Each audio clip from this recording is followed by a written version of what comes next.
usually do half on one night, half on another night, just in case we have people showing up for all the different meetings. But typically, those are scheduled before a council meeting beginning at 6 p.m. Okay. Thank you. Is that all? Just looking for some dates. Once the council decides on the date that those will be scheduled, then I will send out the appropriate notices to the property owners. Okay. I'm available, I mean, I can do 6 PM on any of those 3 days, so, I mean, it doesn't matter to me. I know that Ms. Van Haren had requested that they not be scheduled for the first meeting in February because of her availability, so she was requesting the earliest meeting would be February 18th. Okay, that's fine. At 6 p.m.? Yes. Should we do the 18th and the 17th, or the 18th and the 3rd? I would do, let me see, March 3rd. Half and half? Half We'll do and half. Yeah, 7 for, it's probably, Yeah. gonna take an hour. Let's do the February 18th and also do the 3rd 6 Set- PM. at 6 6 p.m. All right. 7 and 7. Thank you, and I will make sure that the appropriate notices go out. And the only other item I have is the council's in receipt of our monthly status report. I'm happy to answer any questions. Okay, thank you. Any questions for the city manager? I'm sorry, the city attorney. Thank you. Thank you. Going to the next item is new business. The authorization to award contract for catch basin storm sewage repair. We have Mr. Abraham in the audience. Did you want to speak on this, Mr. Abraham? Please do.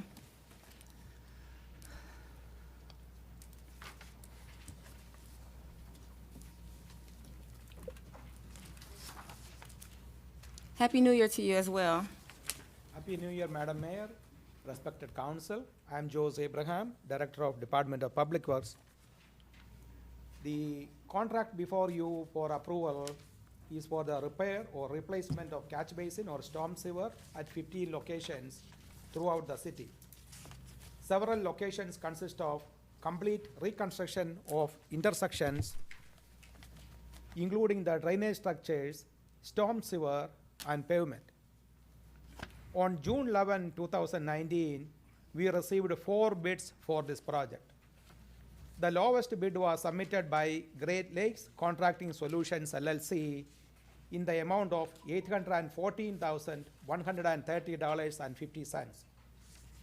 A review of the bid revealed that the unit price quoted for some of the pay items were higher than that of other contracts we had for similar pay items, and therefore we recommended to reject all bids received, and the council took our recommendation and rejected all bids received and authorized us to rebid the project.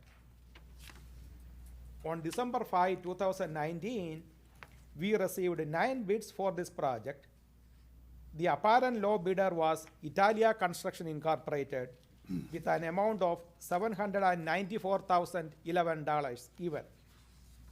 As such, our engineering firm, AEW, submitted a recommendation to award the contract to Italia Construction. However, a further review of the bids conducted by the department revealed that 2 contractors, namely Suniga Cement Construction and Lake Area Concrete Construction, quoted $1 million each for a pay item called reimbursable permit fee. That is item number 3 on the bid tab that I shared with you yesterday. The advertisement for bids for this project issued by the city on November 11, 2019 has a clause titled Award of Contract, which reads as follows. The city of Eastpointe reserves the right to reject any and all bids or to waive any irregularities in the bidding. A copy of this document was submitted to the Honorable Council yesterday. By virtue of this provision, we have advised our engineering firm AEW to contact both contractors, that is Suniga and Lake Area, to seek clarification on the amount they bid for the reimbursable permit fee pay item. Consequently, a letter was issued by the Suniga Cement Construction, which states that the reimbursable permit should have read $1 per unit instead of 1,000. That was unintentional, and that it should be and was meant to be 1,000. A copy of this letter was submitted to the Honorable Council yesterday. We have considered this as an irregularity and waived it as it is in the best interest of the city.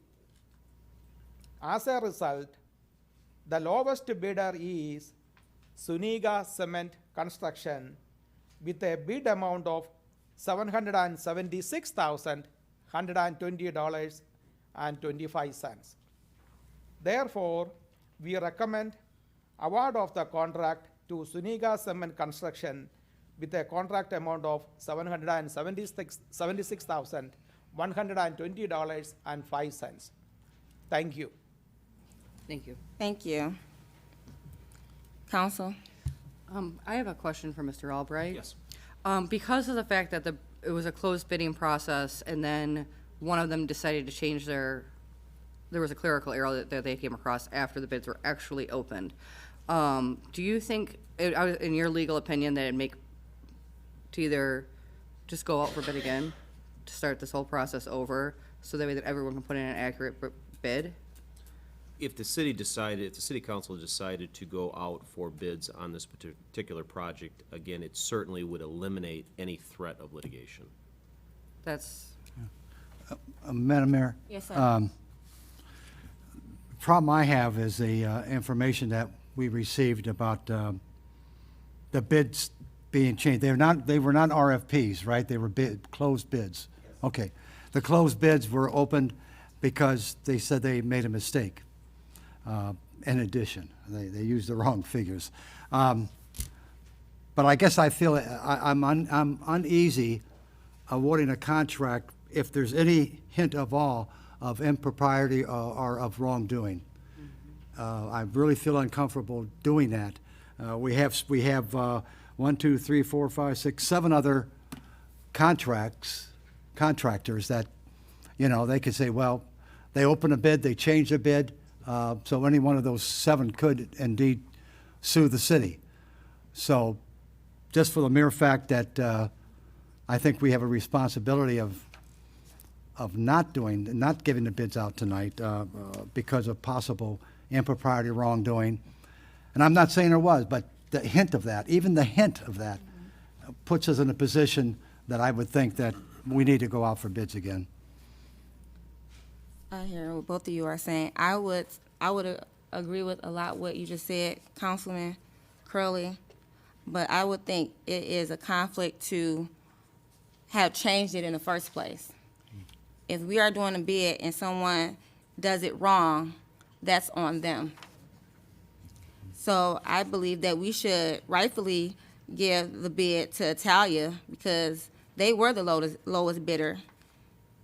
And it's not fair for us to go back when everybody knows what everybody is pricing. I don't think that'll be fair. Because Italia gave us a good bid last time, then it went out again. Then they gave us a good bid this time, Italia, and then we're saying, oh, we can't give them the bid because we changed something. We shouldn't have did that in the first place. If we have a closed bid, these bidders know the procedure. If they don't go by the procedure, that's on them if they lose a bid. It's not fair to keep on having people go lower and lower. It's not fair. So I feel that we should go with Italia. They have done work for us in the past. They came out for a bid the last time and got lower this time, and now we're telling them we're going to resubmit it again. I don't think that's fair, and it looks bad as government to keep going out and then as well as changing bids. We shouldn't even do that because it looks like somebody is doing something wrong. A hint of that, like you said, looks bad on us. Mm-hmm. So I think Italia Construction won the bid fairly, and we should give it to them. I do have one question. Yes, sir, please. Maybe Randy can answer this. One question is, have we ever made adjustments before, or have we ever changed bids before? Yes, we have. If it is an error that is found by the city, and then the vendor confirms that it's an error and they accept the change, we have done that in the past. We have actually increased and decreased bids based on the errors. And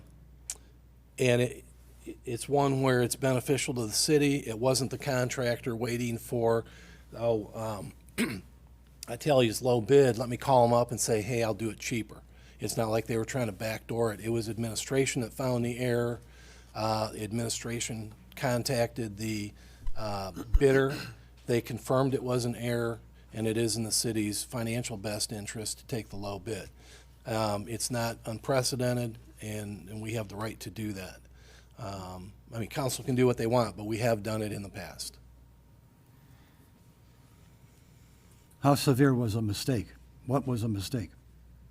There was a quantity of 1,000 that was intended to be $1,000. So if you put in $1 times 1,000, you'd get $1,000. Two of the contractors put in $1,000. So $1,000 times a quantity of 1,000 was $1 million. You're talking about this one right now? Yeah. Oh, the previous ones? One in the past, what kind of mistake did they make that you corrected? It was similar things like this, where they either put in, sometimes they slipped a decimal place, they maybe put $2.50 and meant 25, or put in $25 and it should have been $2.50, things like that. We've never had this large of a difference. I mean, that's $999,000 mistake. That's why it becomes very obvious and glaring when you look at it. But we have, in fact, like I said, we've even increased things, because what you don't want is there's an error in the bid, you go with a low bid, and they say, there's an error, we're not going to do the work, and they walk away, and now you're stuck with the second low bid that wouldn't have been the low bid if you had just corrected it in the first place. You always have to do it from the standpoint of, is it in the financial best interest of the city? But can the bids be fixed before it goes to letting everybody know what they charge? Could they have been fixed before we saw the pricing? It needs to be fixed before anybody sees it. But was because it, you though? don't, in the Was past, it? yes, oh, absolutely. No, what we're looking at now, was it fixed before everybody seen what everybody was charging? The error was, well, it depends if the contractors went online and found the bids. The bids are made public. A contractor could go look at it and see what their competitors bid and where the pricing was. The correction was made internally through administration. So administration found that it was wrong. Administration found the error, the contractor agreed it was an error and agreed to the correction. And that's why administration is recommending the adjusted low bid. So is it our job for administration to correct bidders, or bidders correct themselves when they bid with a city? Well, bidder would not be able to correct themselves after the bids are opened. Okay. That really would be, hey, you know, I bid $5 and they're $4, I'll come back and tell you I'll do it for $3 type thing. We don't allow that. But if we find the error and we can get it corrected and it is in the financial best interest of the city to do it, then we do it, as long as the contractor agrees to the change. Mr., anybody else have I don't know, anything? if we rebid, do we have time to rebid it and get it, you know, go out and get everything in line for the construction season? Yes, we can. Okay. I mean, so that's an option too. Madam Mayor, I guess I'm a little split on it too, because I agree with what you said as far as once the bids have gone out, and if I've had an opportunity, I'll just say use myself to see what other people are doing, and I get it that it's not it doesn't appear to be that they're trying to adjust their bid based off of what other people have bid, the competitors have bid, but I do agree with trying to look like there's no impropriety being that's here. So I guess my question too would be, you know, is it fair, or is it the best option to rebid with the competitors knowing what what the people know, companies knowing what the competitors are bidding? Like if Zuniga, if I may be pronouncing it wrong, has a ballpark of what Italia is bidding, now can they submit something new and, you know, You know, Italia knows what their competitors are bidding, so now they have to try to make adjustments. It just kind of, I understand what's in the best financial interest of the city as far as the money-wise, but it kind of looks funny if we say, okay, hey, they made an error, so let's just give them a chance to submit this bid and let's go with that. So that's what kind of tears me a little bit on this. I agree. So that's all I had on that. So it sounds like you want to make a motion, Well, I don't know if there's any further discussion. unless somebody wants further discussion. I don't know, like, for me, I mean, if everyone agrees to that, I just think the cleanest way would to be to reject all bids and put it back out to bid, just because I think it's the cleanest way, because, like Mr. Blum's administration is the one that found the error. It's not like they came back and said, so, and I mean, it's $17,000. It's a decent amount of money. Well, I guess there's another way to look at this. I'm thinking back decades now when I was on the school board back in, well, a long time ago. But when we had bids, as the board president, I would sit there with the finance director, and we'd have a stack of envelopes, right? And we said, okay, let's open them up. And we had people there watching us.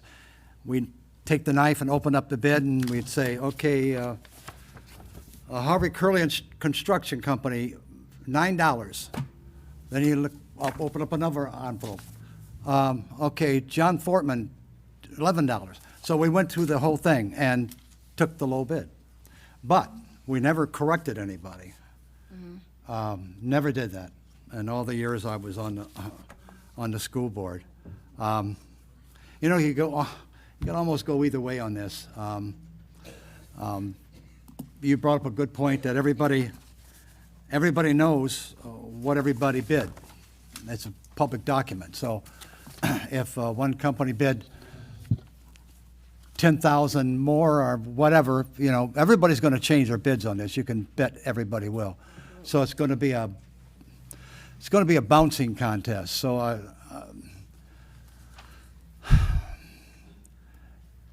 if the bid was, getting back to my story, if we found a bid that was wrong,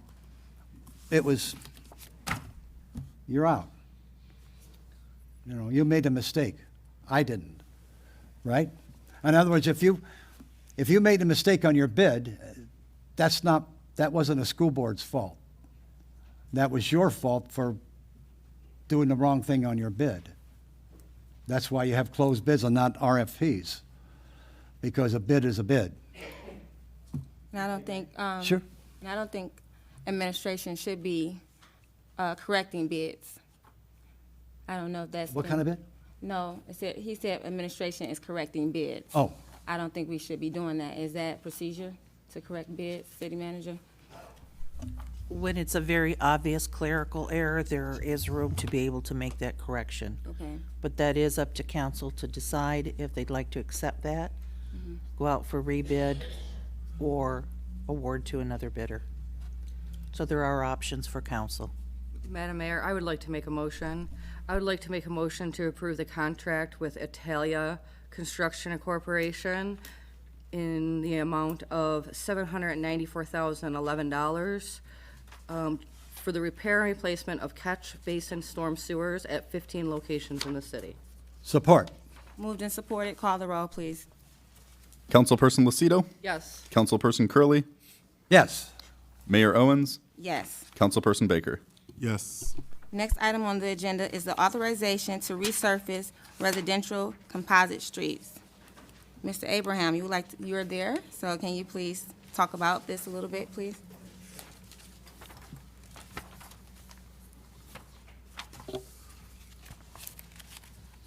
Madam Mayor, respected council, the proposal before you is to request your authorization to get the bid documents prepared to resurface the first 9 streets in the attached list and advertise for bids as soon as possible. These streets are in very poor condition and we have been spending a lot of time and money to fix the potholes on these streets. The department is of the opinion that the current level of funding does not allow us to reconstruct these streets, and therefore resurfacing is the only option available to us to keep these streets in a reasonably good condition. If we elect to resurface these 5.7 miles of residential streets, we may be able to complete it in the next 5 to 8 years. Whereas, if we elect to reconstruct, it could take another 15 to 20 years, provided we don't find any additional source of funding. I can go over the PowerPoint to give you some additional information and then also to show you the pictures of some of the streets that are proposed for resurfacing in 2020. In addition, when I made this proposal on November 19th, Councilman Cardi DiMonaco requested whether we could provide some before and after pictures of streets or composite streets resurfaced in the past. I have that also in the presentation. So, Madam Mayor, if you authorize me, I can go through this PowerPoint presentation. Yes, please, go ahead. Thank you. Thank you.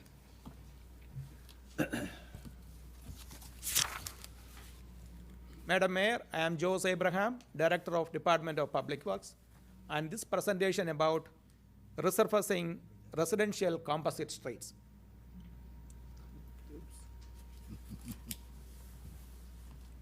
This slide shows the difference between resurfacing and reconstruction.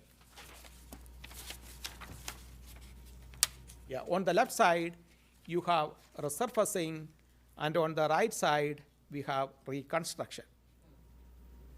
Resurfacing consists of 6 main tasks: removal of the old surface of the road, performing base repairs as needed, applying a leveling course, adjusting structures, that is catch basins or manholes, fixing damaged curb, and applying the wearing course or the top course. On the right, reconstruction. Reconstruction involves the complete rebuilding of an existing street. That means we completely remove the entire street up to the base, including the bituminous surface, replacing the subgrade material with the sand, and rebuilding with the crushed rock and bituminous layers. Instead of bituminous layers, sometimes we pour concrete or use concrete over the subbase as we have done on Johnston Street, which was completed last year. So we have the option, either we can reconstruct a street with concrete or we can put bituminous layers on top of the concrete.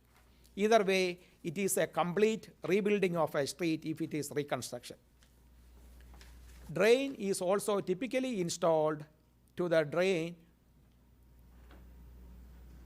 then on the new roadbed. Under resurfacing, existing concrete curb and gutter is evaluated to determine whether wholesale replacement is needed or whether sections in poor condition need to be replaced. Whereas under reconstruction, existing concrete curb and gutter are completely removed and replaced. Under resurfacing, again on the left side, it is too far to see the point.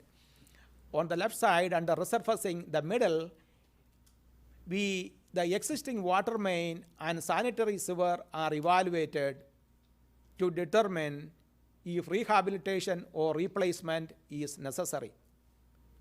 We do the same thing under reconstruction too. the last item under resurfacing on that slide is existing drainage and storm sewer system is evaluated to determine its condition and whether additional storm sewer is necessary. We do that also under reconstruction.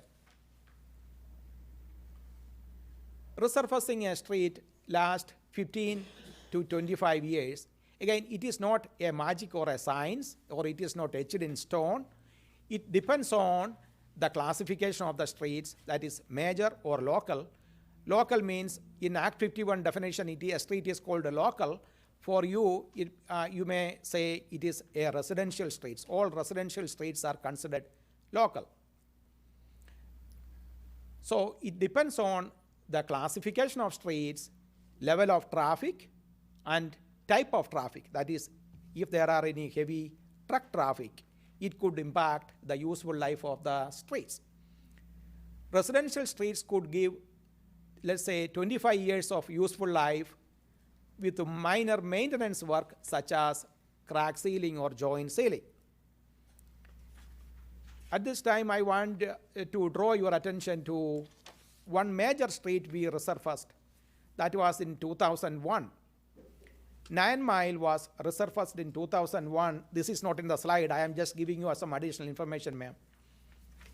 9 Mile was resurfaced in 2001 from west city limit to Gratiot. And 9 Mile from Gratiot to Tuscany was resurfaced in 2002. These segments of 9 Mile are still in condition 4 and 5 even after 18 years. So when we talk about 15 years or 25 years, these are not magic numbers, or these are not something written in rock. It could vary. There are so many factors to give life for this pavement. There are a variety of factors. So under reconstruction, it could give us 25 to 40 years. Some of our residential streets may be older than 40 years. It could be 50 years. And then some may wear out even when it is 25 years. So under reconstruction, generally, as a guide, it could give us 25 to 40 years. Residential street could give us 40 years, depending upon the classification of streets, whether it is a major street or a residential street, the level of traffic, and the type of traffic. Residential streets could give us up to 40 years of useful life with minor maintenance work such as crack or joint sealing and concrete repair. And this is the key. Under resurfacing, the estimated cost is roughly $800,000 a mile. Again, that is based on my experience, not based on some engineering drawings or estimate. The estimated cost to reconstruct 1 mile of street is approximately $2.6 million. That is based on the money we spent last year to reconstruct Johnston Street. Of course, we did not spend $2.6 million, but Johnston Street, the segment we paved was only 0.43 miles, less than half a mile. We spent $1.2 million almost to reconstruct that segment of 0.43 miles. So I extrapolated that to come up with that $2.6 million a mile. Whereas if it is resurfacing, it could be roughly $800,000. Again, that is based on my experience. This is a street, one of our streets, Virginia Avenue. That slide, unfortunately, is a little small. Hope you can see that. And this is before. This is the same segment of the street after resurfacing. This is the picture of a street that was resurfaced in 2016. So it is almost 4 years now. It is still faring well. And this is not reconstructed. This is resurfaced. This was a composite street, or this is still a composite street. That means asphalt over concrete. And how long did that last, Mr. Abraham? Pardon me? How many years is that, you said? Up to? It was in 2016, ma'am. Okay. This is Virginia Avenue.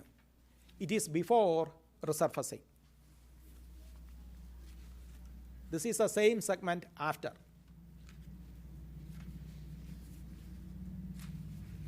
This is Veronica Avenue, paved in 2016.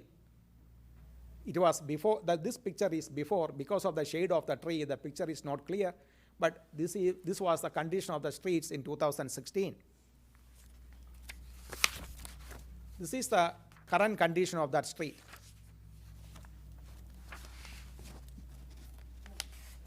This is a street in Detroit that was paved in 2015. This is before picture. This is the current condition. This is the picture of another street in Detroit before resurfacing. This is the after picture. This is a street called University Place before. This is after.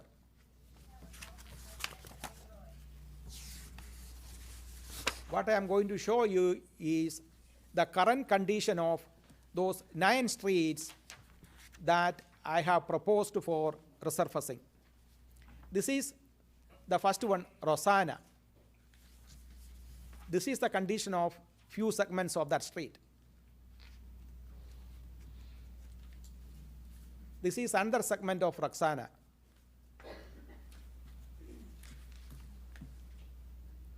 This is Wilmot.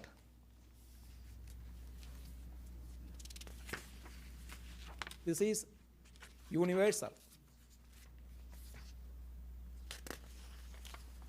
This is Stricker. This is Holland.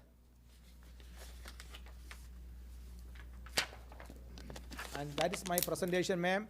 If I may, one of our staff members helped me to make the slides. His name is Mr. Mitchell Blum.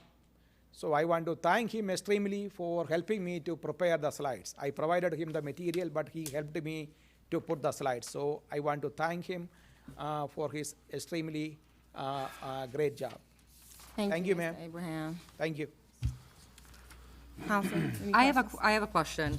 Last time this was before us, I believe we requested the opinion of AEW for their opinion. Did you ever receive an opinion from them? Yes. Not an opinion, an engineer's estimate. Their engineers, or AEW prepared an engineer's estimate, and their estimate for resurfacing the first 8 streets was $1,375,872 without even any base repair.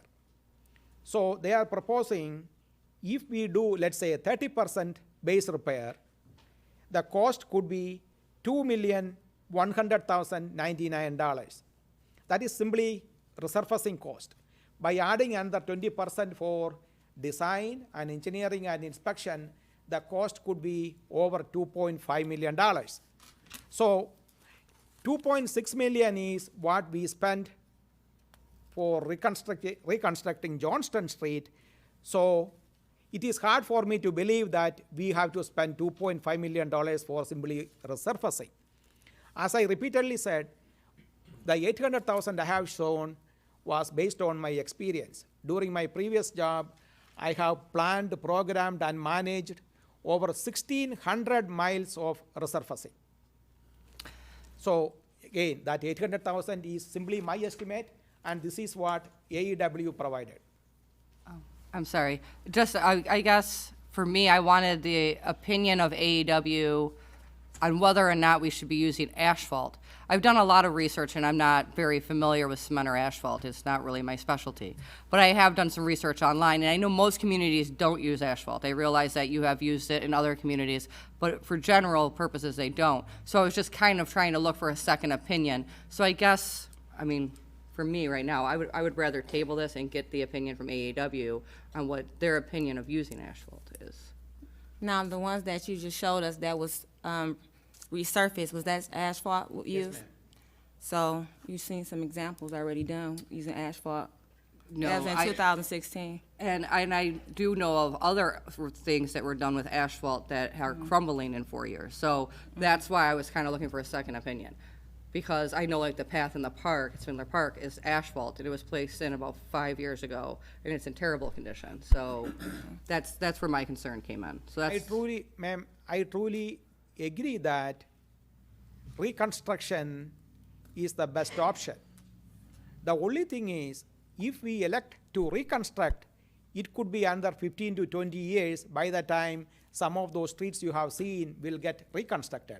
Whether the citizens will wait for under 15 to 20 years to see these streets reconstructed, I do not know.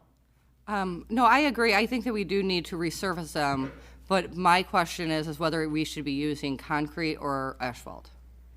Resurfacing is purely with asphalt, ma'am, not with the concrete. If we do concrete, it is a complete reconstruction. Madam Mayor, Yes, sir.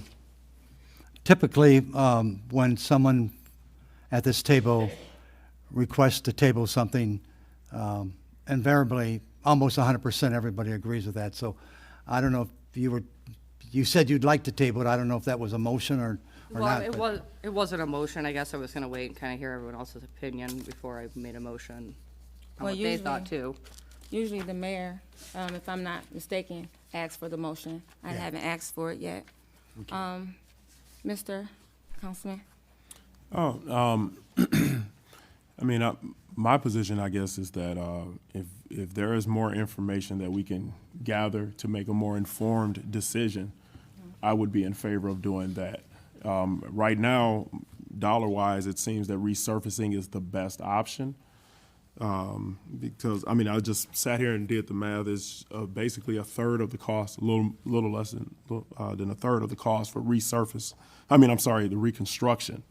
So resurfacing seems best, but if there's information that we can get to see how long it would last and to truly know that that would be the best option, I would be in favor of doing that.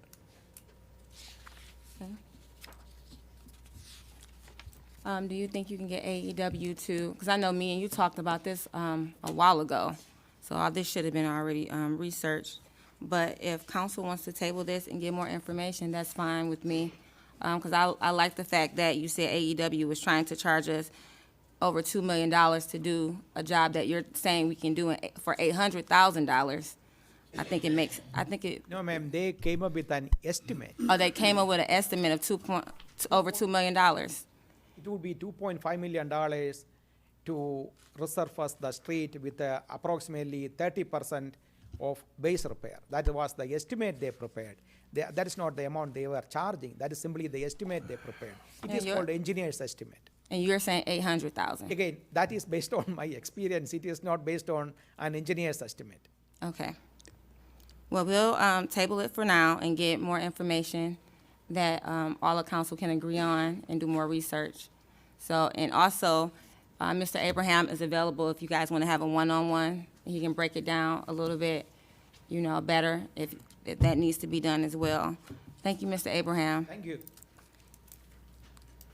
So we're going to table item B Okay, for authorization to resurface residential composite streets. Can I get a motion? I'll support your motion. Okay. Moved and supported. Call the roll. Mayor Owens made the motion, I seconded. All right. Mayor Owens, Yes. Councilperson Lucido, Yes. Councilperson Baker, Yes. and Councilperson Curley. yes. Next item on the agenda is the public hearing for 2020 Community Development Block Grant Allocation. Madam Mayor, Yes, sir. I would make a motion to establish a public hearing for Tuesday, February 4th, 2020, at 7 p.m. to solicit comments on the city's 2020 Community Development Block Grant Program and application. Support. Moved and supported. Please call the roll. Councilperson Curley, Yes. Councilperson Baker, Yes. Councilperson Lucido, Yes. Mayor Owens. Yes. Next item is the display of previous mayor's photographs. City Manager, Ms. Dillon, would you like to speak on that? I certainly would. Thank you. Just to give you a quick brief, this matter was discussed at the December 17th meeting, And we have located most of the existing photos. 6 photographs are still missing. 4 are of the most recent past mayors. Mayor Pixley will sit for a photo. We did not have one for her. Austin, Accavetti, Kelly, and Stark, and Mihalik. We're trying to locate, we've been successful with some of the former mayors. We're trying to locate family members of some of the older mayors so that we can get a photo from everyone and go forward. So what we're going to do is, just as we discussed, we're going to have a group photo of the mayor and council. We'll have a photo of our current mayor. We are attempting to gather photos of all of the mayors. And then once that is done, they will be reframed because many of them are quite old. They've been in storage and they don't look the best. There'll be 1 or 2 that we'll have to have digitally rephotographed. They've gotten yellowed. And once those are all assembled, we will put them here in the council chambers. And it'll make a lovely addition to kind of look at the history of how this community has grown and be able to take a look at all the mayors that have served since this community became a city. So we're looking forward to spearheading this project, and it will be a reasonable cost. Luckily, we have plenty of stores in the area, so we've gotten photos, picture frames at a reasonable price. It will not cost more than a few $100s, so that is in my opinion, a very valuable expense because it shows our history and it shows our future. Thank you, Ms. Doom. Yes, ma'am, I just want to make a motion. please. Madam Mayor, I motion to authorize the city manager to do the following: rehang the existing photographs of the former mayors, arrange for the former mayors to have their photographs taken for the ones that are missing, purchase 25 frames and arrange for a photograph of the current city council to be taken. Support. Moved and supported. Call the roll, please. Councilperson Lucido, Yes. Councilperson Curley, Yes. Mayor Owens, Yes. Councilperson Baker. Yes. Next item on the agenda is to direct the planning commission to hold a public hearing regarding ordinance amendment for container homes. Ms. Doom, did you want to talk about this, or, oh, hi. Please come up. This is our economic manager. Please introduce yourself again, please. Happy New Year, everybody. Happy New Year. Happy New Year, everybody, Mayor and Council. This item is on the agenda mainly due to the fact that this opportunity arose due to the efforts of the mayor and several of the council members. The city was invited to submit a response to an RFP. Macomb County Habitat for Humanity was awarded a grant from the Ford Fund to build 2 container homes with a partner city that would donate the lots and rally the troops, so to speak, to find volunteers and other support within the community. One of the requirements was that the city needed to provide assistance in streamlining the process. These container homes are smaller than the minimum size for probably every community, at about 600 square feet as opposed to the minimum of 880. And additionally, it does not necessarily may not meet the ordinance for the exterior building materials. Our building official has researched it and put the specifics together. This was before council 2 weeks ago. The direction was for the planning commission to review and propose an ordinance amendment. The planning commission had some hesitations. Understandably, this project is moving very fast. We don't have all of the information, even Habitat and the Ford Fund. We submitted our response. A decision is to be made by the end of January as to which city they will select as the partner. We are here tonight asking, the reason we're here tonight is because of this short time frame, asking the city council to direct that a public hearing be held so that we can be prepared for the short timeline. Habitat and Ford would like to literally break ground, end of February, start construction. RARE has offered not only a free membership to the new homeowners, but also warehouse space. We have at least two or three of the sort of our anchor businesses in the city that will rally volunteers. The hardware store is going to donate tools and other building materials. English Gardens is going to help with the landscaping. I mean, support like that, which is just really needed. We are looking at 2 lots that are near the Oakwood Senior Housing. They're both corner lots. They sort of sit apart. There's a lot of green space there. We are checking title currently to make sure that we have clear title for investment in those. We should know within the next week or two. But because of the short time frame, we were hoping for a February 6th public hearing with the Planning Commission to come to the February 18th City Council meeting to introduce the proposed ordinance amendment, and then for the March 3rd City Council meeting for Council to adopt or approve the amendment with an effective date of March 3rd, 2020.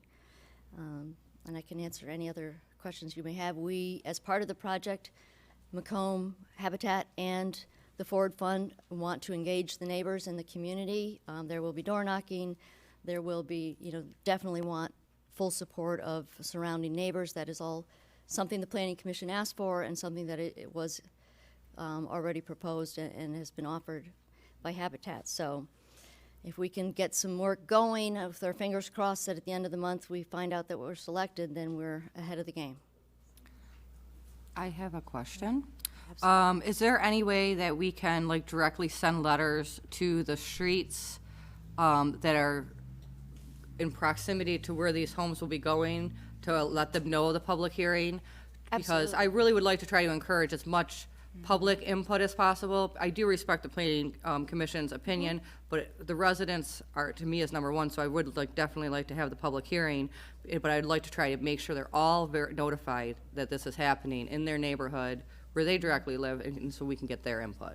And if the council directs appropriately tonight to move this forward, I will reach out to Habitat and ask for how much progress have they made. Do they have some final renderings?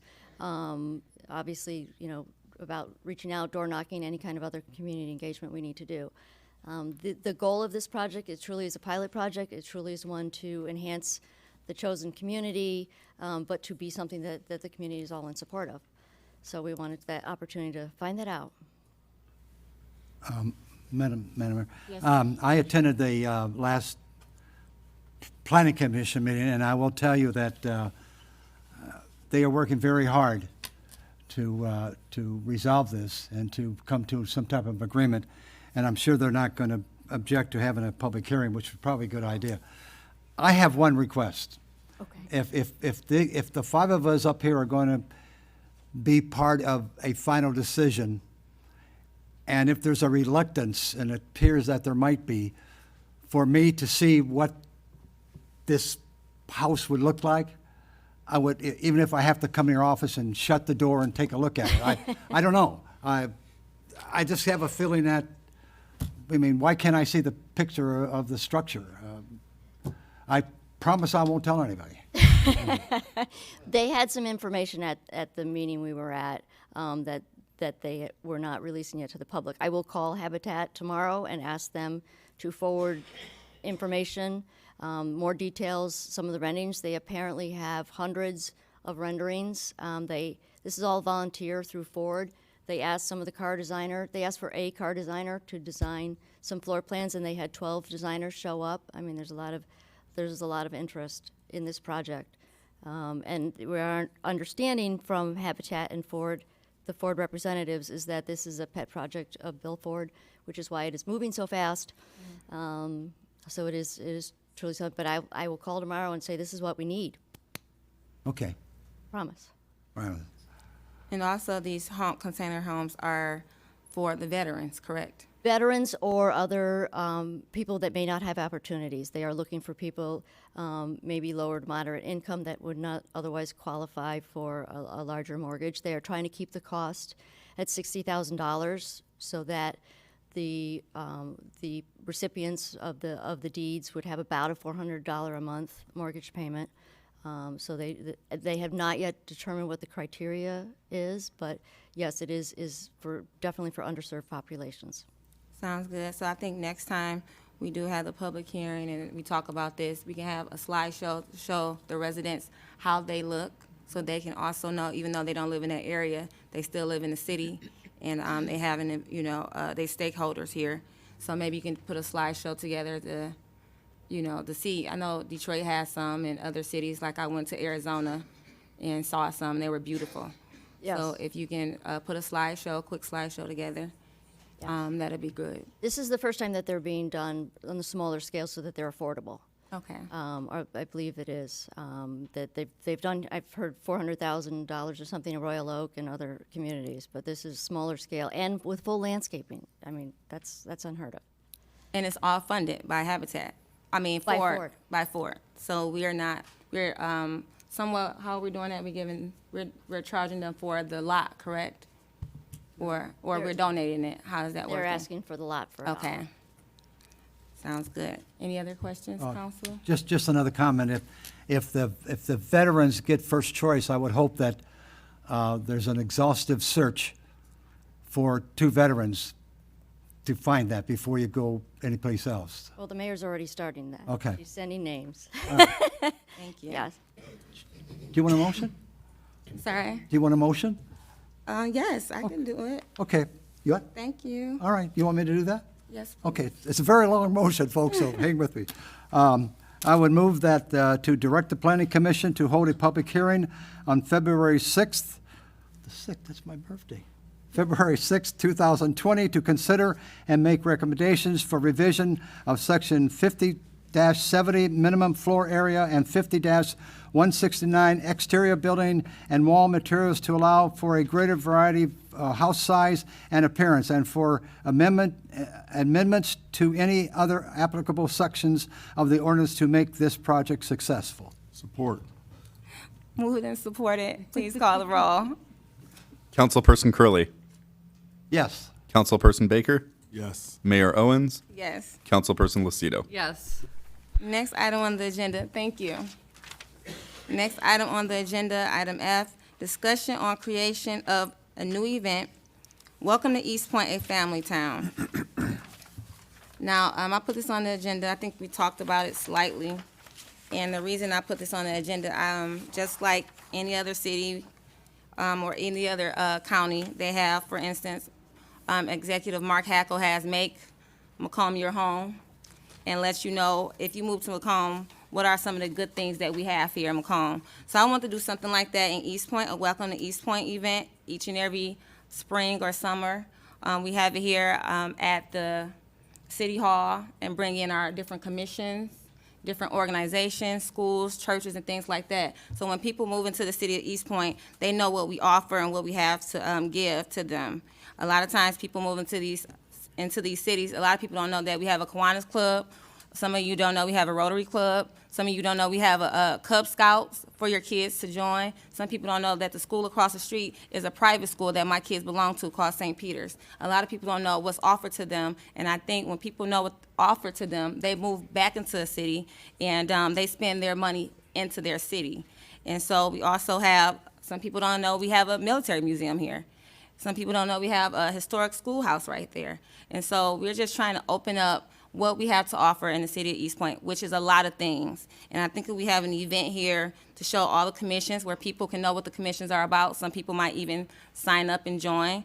If some people know what the churches are available to them, they would join. The school system, Eastpointe High School, the middle school, other charter schools and things like that. Some people might move here, the restaurants, the entrepreneurs that live here that want to come and be a part of it as well, the organizations and nonprofits that are here. I believe that we have a Welcome to Eastpointe. It's a family town. It shows we are a family town, and this family town has so much to offer, so move here.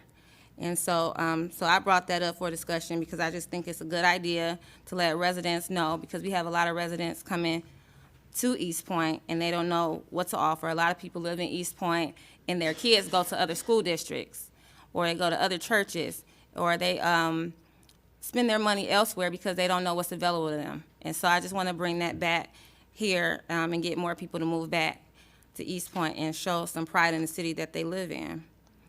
Don't you agree, Mr. Councilman Curley? I think it's I think it's an excellent idea. You know, the more that we are transparent, the more that we get together as a community, the better off we're going to be. There's a lot of details, obviously, to print up, and maybe it might not be a bad idea that, and it's your great idea to come back at the next council with some detailed suggestions, Yes, sir. and we could and maybe add suggestions too. But yeah, anything to eat a casserole and corn muffins. That's great. Right. Well, a lot of people don't know, Mr. Curley, correct me if I'm wrong, you started the Gratiot Cruise, and a lot of people don't know about that Gratiot Cruise. And I would like to see more people support what you started. 22nd year this year. Wow. I was real young when we started that. Wow. Madam Mayor, sir. I agree with both you and Councilman Curley that I think the idea is excellent. One, I don't even want to say a concern because it's not a concern, but it's a thought. I do know that earlier in the year, Parks Commission, they were planning an event as far as trying to do like a concert in the park and bring in vendor trucks and things of that nature. So I guess my only, thought or whatever is maybe we can make sure that we communicate with them so it's not an event that's overlapping. But I think also, letting people know what we have here I think is a great idea. And, Yeah. you know, just like you referenced the Gratiot Cruise, that meant something special to me and my family just a couple years ago. So, yeah, I think it's a good idea. Anytime you're trying to shine positivity, that's always a plus. Yes, sir. Yes, ma'am. I always encourage, I love having events and things like that. I think with an event like this, I think it might be nice to maybe include our DDA Right. and maybe bring this idea to them, maybe let them see if they're interested in it and start coming up with some ideas and plans for it, and then bringing it back to us, kind of let them kind of get it going and initiate it with your help and your ideas and your suggestions, because it is yours. But because it's going to be placed, if you want to have it at City Hall, it's going to be in the DDA, and I think that they should be an important contributor to it also. Yes, ma'am. So, also, just like the Drug Coalition, a lot of people out in the audience don't know we have a drug coalition. Actually, it's tomorrow at 10 at the old schoolhouse. We talk about the opioid crisis, how to fight drugs in our community, and be a part of, helping people. Also, we do Narcan training and things like that. And so just letting people be aware of, we have a PACE organization here in Eastpointe. We have so much to offer here, and a lot of people don't know. And if you want to find out, call us and let us know, and we will be updating the website so people can know what we have to offer as well, and be a part of that. So let's go to the next discussion is boards and commission appointments. City Manager Doom, did you want to start on that? Sure, I'd be happy to. All right, let me turn this microphone. This is just to let our community know that we have a number of boards and commission openings available, and invite people to please apply and show your interest and become part of the city. There are many people who are currently on the boards who may express an interest to serve again. We'd like to hear from you. Here are the following. We have Zoning Board of Appeal. We have 3-year terms. We have 3 open.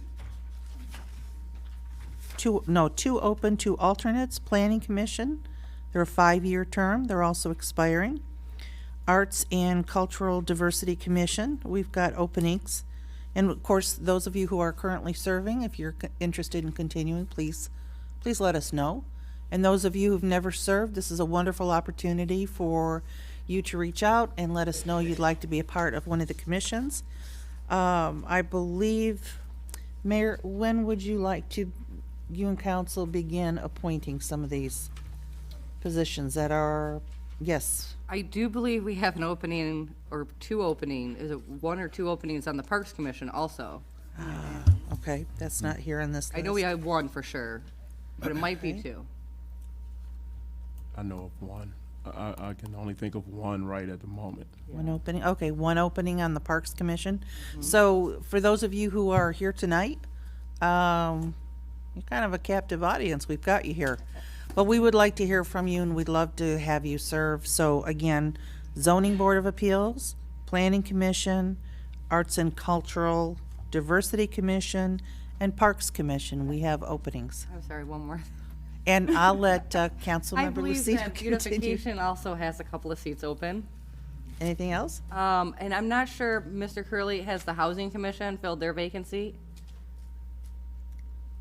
I don't know. You're on the Housing Commission? Have they found your replacement? I don't think so. Okay, so I think the Housing Commission has one vacancy Yeah. also. They do. Okay, let's try this That- one that- more the city time. city manager. Yeah, what, So you wanna there's a tell- lot of openings, so we need a lot of volunteers is what I'm trying to encourage. And the city manager is going to tell you how you proceed with this. Actually, Well, you I mean, send they gotta- in an they- application They have and a to come in resume? and Yeah, they get send an an application. and a Yeah. resume. Yeah. Right. Yeah. You can Right. print the application online, so. Thank you. And that's where that's when you know that I'm still fairly new here, because I don't exactly know how to do this. No, you did- I have You did fine. We'll keep it. applications. So again, zoning, planning, arts and cultural diversity, Parks Commission, beautification, and housing. So you have a wonderful opportunity to join us and make a real difference in the community. Amen. Yes, I agree. So please, everyone out there that has new ideas and want to bring the city forward, please apply. We want new ideas, new thoughts, and new visions moving forward in the city of Eastpointe. So, Yeah, just one more. I mean, it's not like a huge commitment when you join these commissions. No. It's usually they meet once, maybe twice a month. So I mean, it's not like a huge. And it's usually fun. You'll meet a lot of great people. So Yeah, I had the privilege and the pleasure of serving on Parks, and I got on just June of this year, and it was a great experience. And to actually see some ideas and things come to fruition was very fulfilling. So I agree. can I have a Great. motion? Sir, Amen. anybody, motion? do we need a motion for It that? says the recommended motion down here to notify the public of the boards and commission's position available. So we're gonna put it on our website.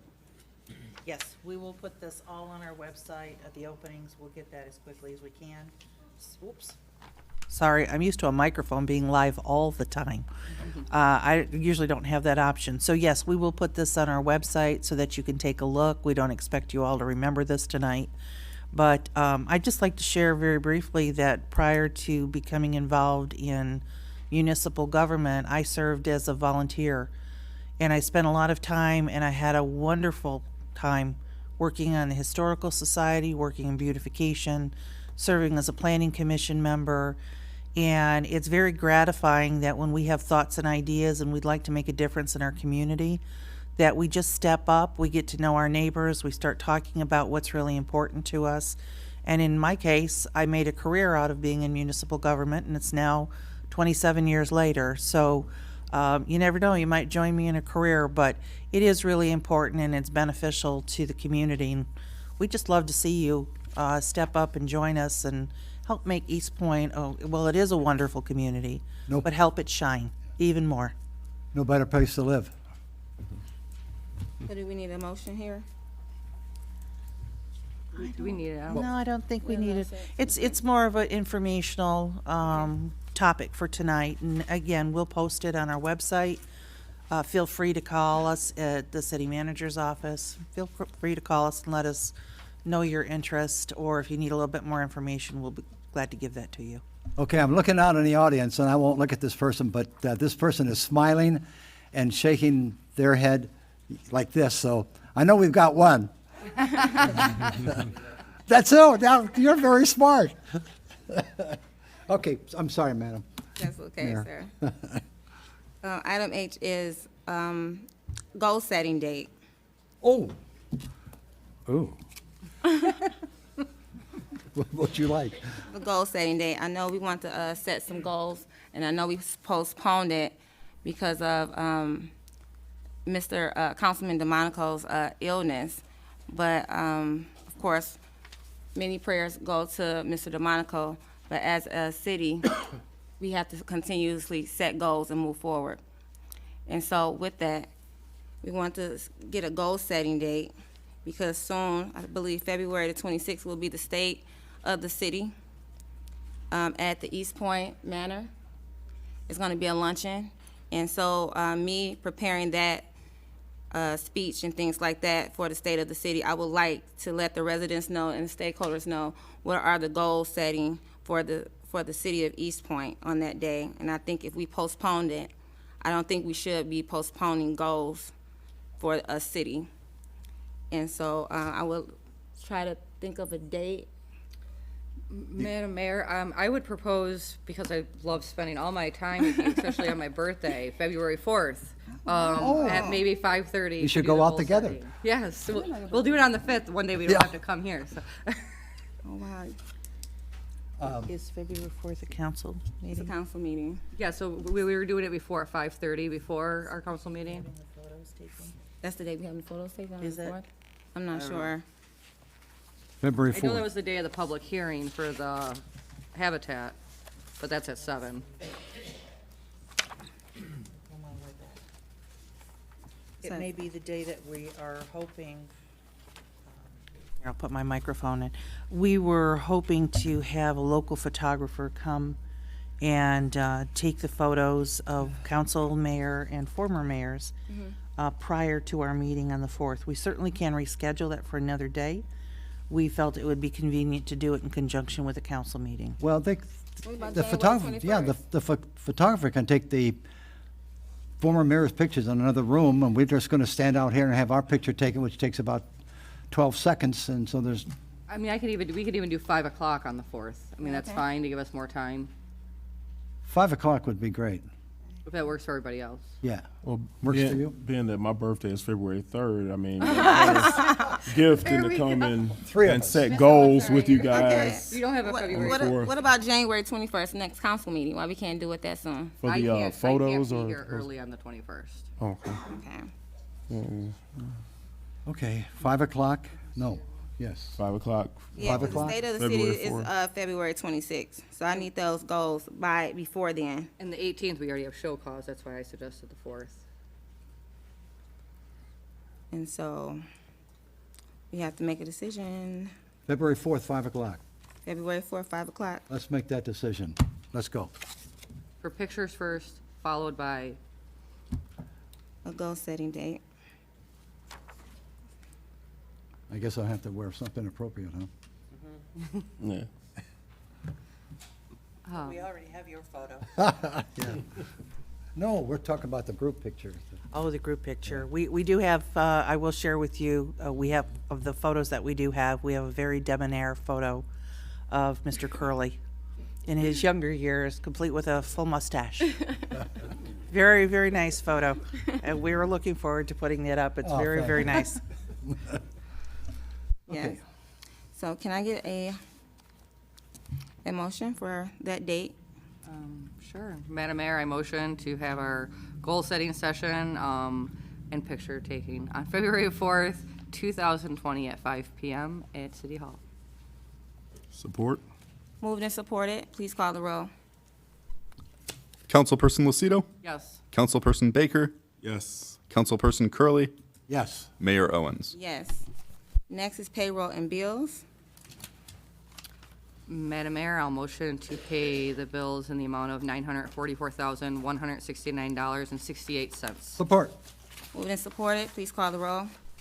Councilperson Lucido, Yes. Councilperson Curley, Yes. Mayor Owens, Yes. Councilperson Baker. Yes. Okay, next is the second hearing of the public, my favorite part. Let me see. Again, same rule applies as the first hearing of the public. You get 3 minutes. Please state your name, also your residency, and you have, when it, your 30 seconds left, I will let you know. And at the end, we will give you a reply. If we don't know the reply, we will give it to Linda Lentz, and we will contact you when we do have one. Second hearing of the public is open. Please step up if you have anything to say. John DeHunt, Eastpointe resident. I want to give a recap of our planning commission meeting, speaking from my perspective, not the entire commission. But before I do that, I want to thank Ms. Doom for showing up because we've never had a higher up. It's kind of nice. It was nice to have her here, though. Our concerns about the Habitat project specifically were more along the lines of we don't want to have to drop our ordinance to allow these two projects to go forward. There, and then there's some concern about plopping a container home in the middle of residential areas. How does it fit with the aesthetic? You've got 2 brick bungalows, and then boom, you've got a metal container that's being used as a home. Certainly don't want to impede any sort of development or anything that's positive, but I just want you all to realize there are some concerns. And when I have a random resident reach out to me on Facebook with a long concern, it makes me wonder. There's got to be a way to do something like this without dropping our standards. And let's face it, our ordinances are our standards. And if our standard is 800 or 880 square feet for a residence, then, my thought is we can find a way to do this, but can we do it without dropping our standards? So, otherwise, I absolutely love everything that Habitat does. I mean, all these tax reversion properties, why don't we give them to Habitat? Let Habitat do something with that. My concern is why would we consider dropping our standards just to maybe get a little good press for 2 houses? So, that's just my thoughts. Thank you. Thank you. Anybody else?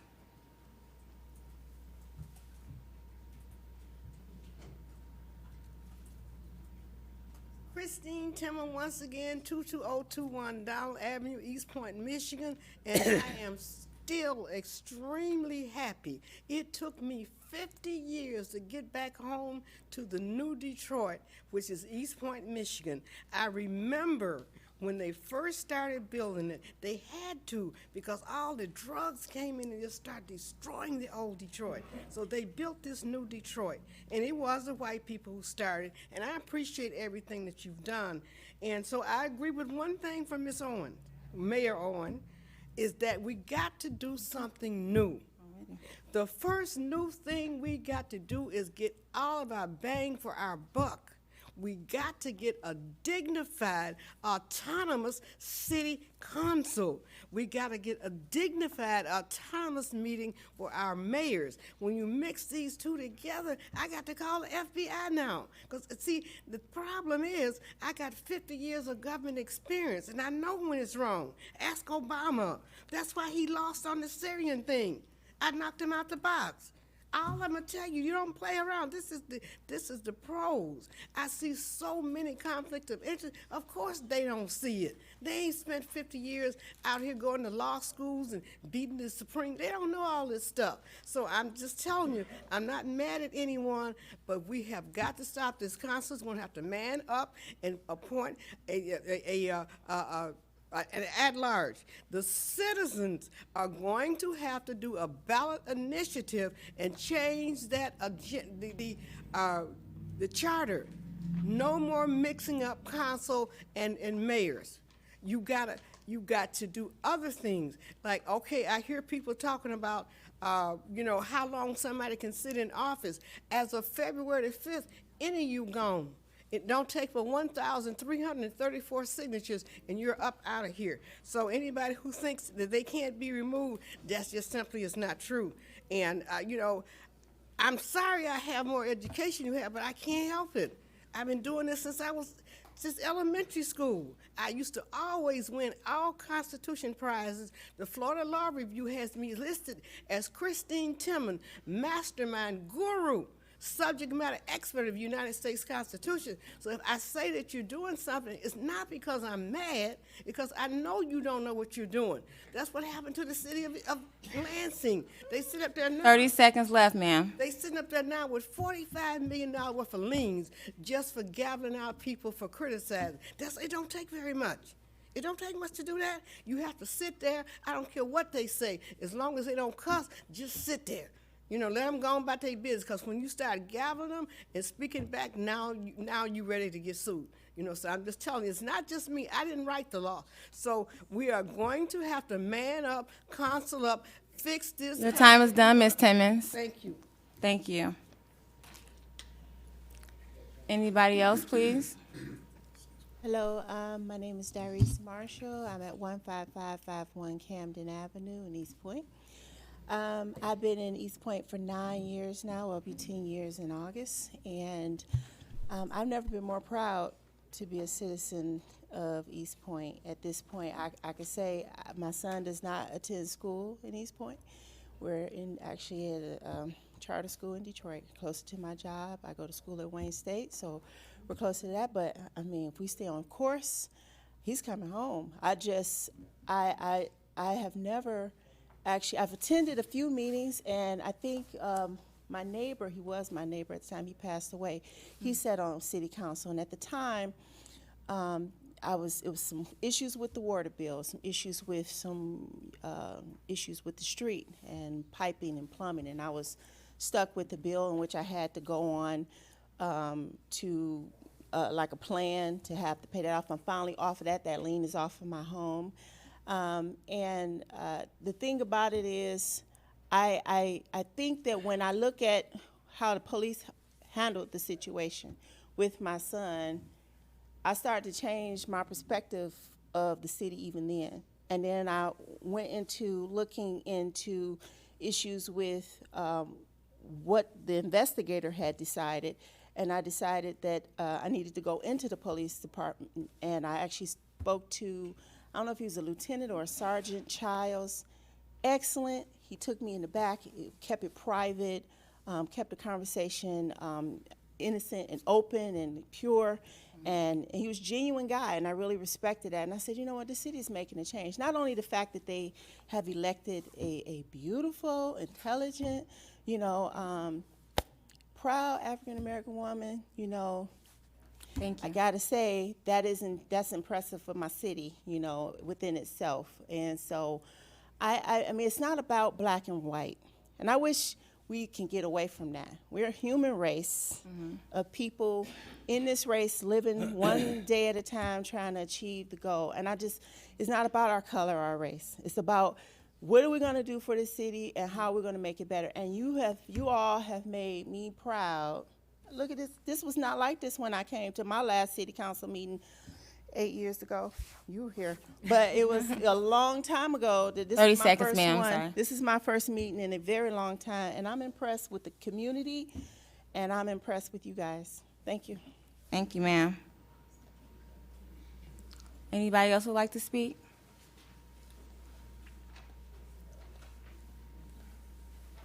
How you doing? I'm Derek Harper, 24871 Almond. What I want to know is, I got a ticket for jaywalking. I didn't know, I never heard of an ordinance for jaywalking down here on 9 Mile and Gresham. I just walked across the street, next thing you know, they swarmed me. And I'm like, what's going on? And they gave me a ticket, so I got to go to court. I don't know, is there an ordinance for jaywalking or so? Because it was only right here on 9 Mile. I went down to 9 and Kelly, nobody out there, everybody across the street, 10 Mile, everybody across the street. I mean, is it an ordinance or something? I don't know. I've never heard of it. We can answer you afterwards, after the hearing of the public, sir. Okay, all right. You have some time. Were you done, sir? Oh, okay.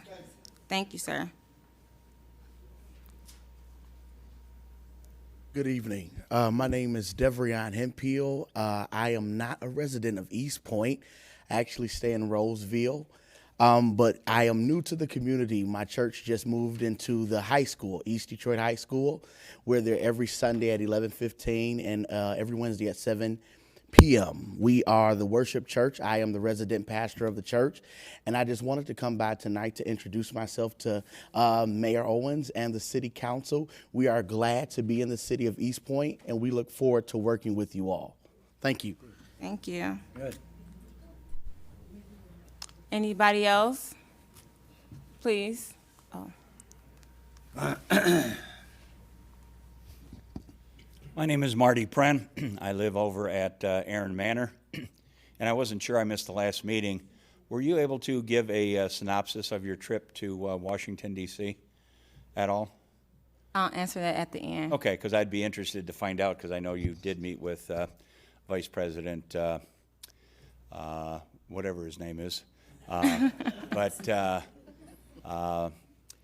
the other issue that's coming up, and I think it would be a perfect opportunity to tie it into the Gratiot Cruise, is this whole concept of Eastpointe, a family town. And I had spoken before about a resolution, actually it's a proclamation, that is called Code 22, and it has to do with an event that started back in 2010 in Detroit by Pastor Ovella Davis. And it's taking the 22nd of each month to focus on peace, unity, and prayer, and to have that done in the city of Eastpointe. And so I will be forwarding to the city council members the proclamation, and have a little bit of a twist to it, so it applies to Eastpointe, and would be looking to see if that could be signed, I guess, as a proclamation by you, Mayor, whether it's the 21st, which would be pretty darn close to the 22nd, but seeing that Harvey Curley had mentioned that this is the 22nd cruise, it would be a nice tie-in to have that as well. And it's really to have a spirit of unity and peace, and people learning to get along and to putting their differences aside. And did you say your birthday's coming up, Harvey? Yes. George, can you make sure we get a fire truck nearby when he has his candles? More like an ambulance. Yeah.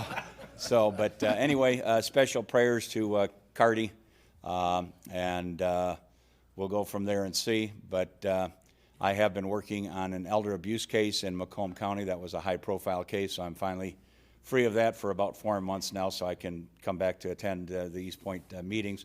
And the one lady had mentioned how nice it is to see all the people that come out here. They could watch it at home, but there's much more of an effect when you're coming to the meeting itself and to speak up. And I see Frank over here, so we could probably get a camera and get his picture, since he was a former mayor as well, and the guy never ages. 30 seconds, sir. So, but anyway, Eastpointe's a great town. Harvey, I appreciate everything you've done and your energy, and I look forward to having this year's Gratiot Cruise and making it better than ever. Thank So, you. God bless you all. Thank you. Thank you. Anybody else? Mr. Creech, please.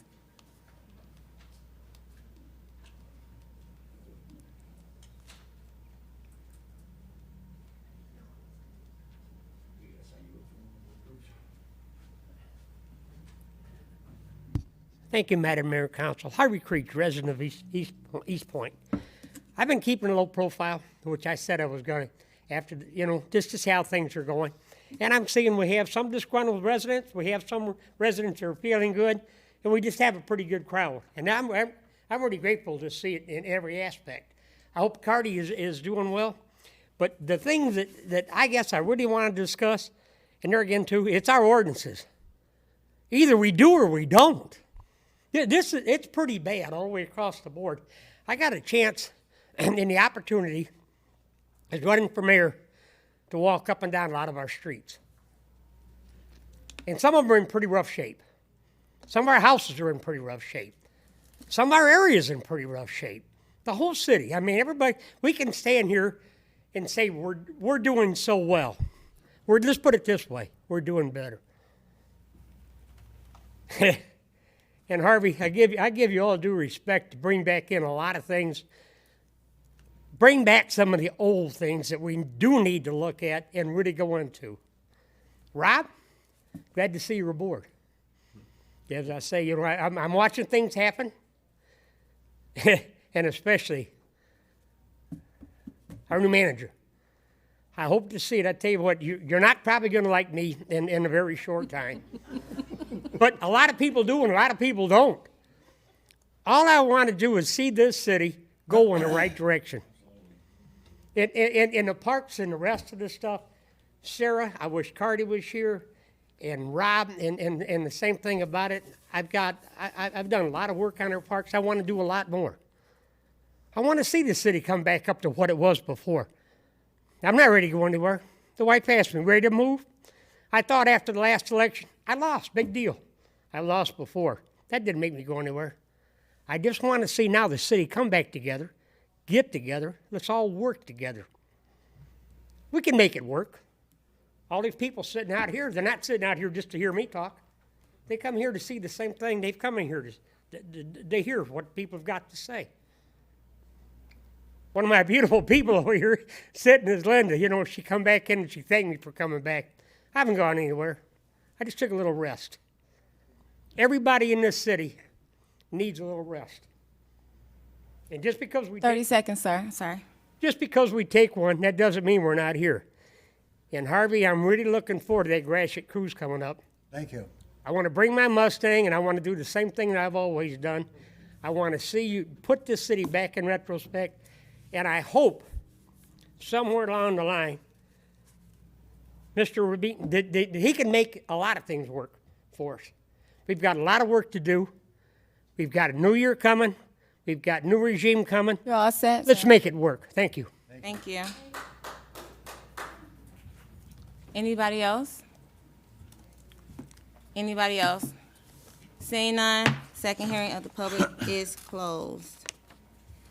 Next item is mayor and council report, starting with Councilman Baker. All right.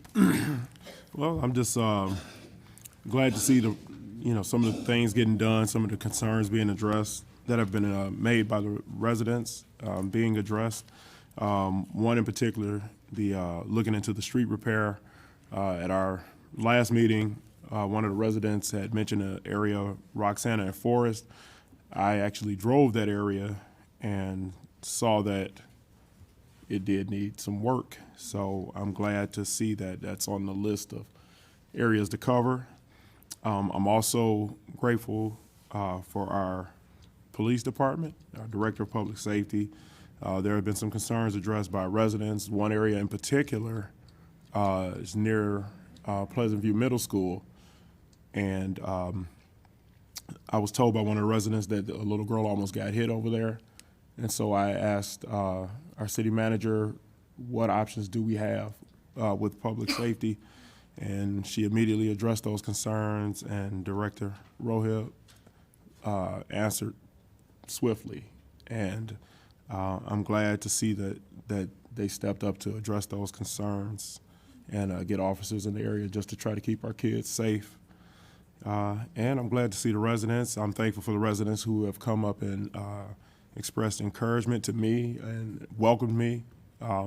Also that have voiced just concerns that they have. I'm glad that people care about this city, and I think we need that, and I just would encourage that.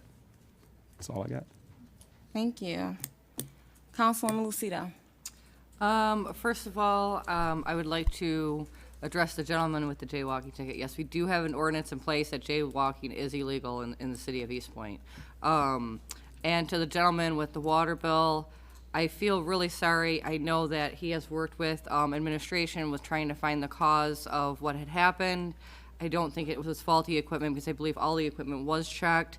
I would be fine if administration wanted to work with him to maybe set up a payment plan to help him not have to pay the whole bill all at once, because I realized that it was probably very unexpected. Other than that, I would like to let everyone know that the Arts and Cultural Diversity Commission will be holding an event on February 8th. It's going to be located here at City Hall from 1 to 3 p.m. It's a cultural spotlight, and it's going to be for Black History Month.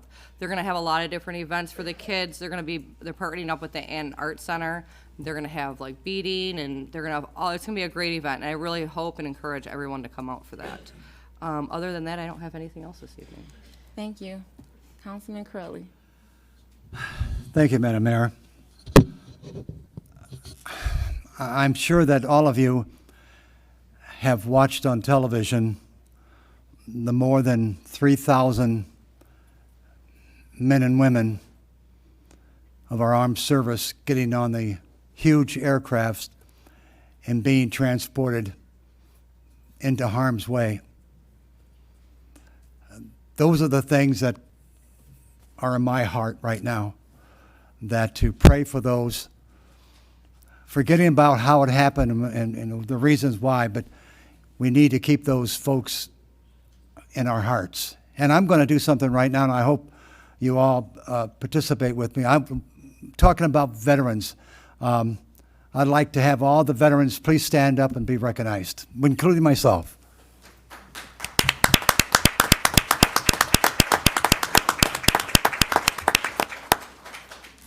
We do have a wonderful country, and it's folks like all of us here,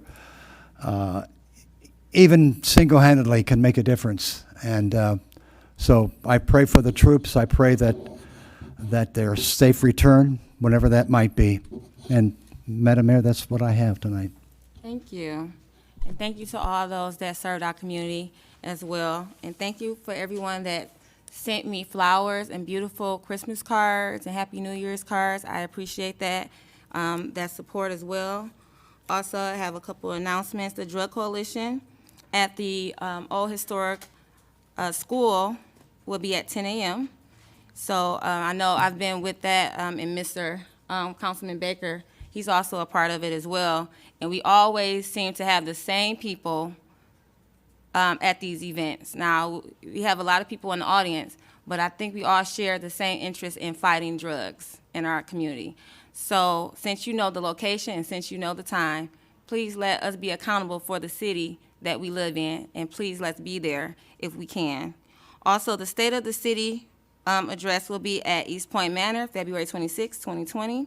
I will be one of the speakers, as well as the Director of Public Safety, as well as the superintendent as well will be speaking there, just letting you know the goals of the city, where we were and where we are now.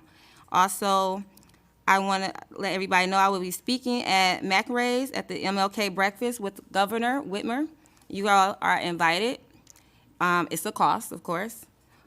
Also, Eastpointe High School had a game that they invited me and council today, and I let them know we had a council meeting tonight. They were actually playing against another school at Warren de La Salle, and both schools were 4-0 in one of the top schools in Michigan. So hopefully that coach will let us know if we won. I believe we will win. And so also I want to say a thank you to the past mayors. Me being current mayor, I will always like to give honor to who is honors due. So thank you for your service. Thank you. Councilman Curley, and also Mr. Akavati that's in the audience, and I don't know if it's another mayor that's in the audience, but even Ms. Pixley. So thank you for all you have done to bring the city where it's at, and also I think that may be it. Thank you all for coming out and taking time to be a part of this council meeting. Hope to see you more often, and let a neighbor know, let a friend know. And also thank you for coming out to church, Worship Church. I went to go visit them this Sunday. Amazing service, talking about 2020 and the vision. And I think all of us in here has a vision. And hopefully, if we're going to grow as a family town, we stay on that same vision. Can I get a... So moved. Support. Motion is supported. Call the roll, please. Councilperson Curley, Yes. Councilperson Lucido, Yes. Mayor Owens, Yes. Councilperson Baker. Yes. Meeting adjourned. Before 9 o'clock. Yeah. What was I wrong? I think that Carter was just worried that he was going to. I said 9:30. Can you believe that? I know.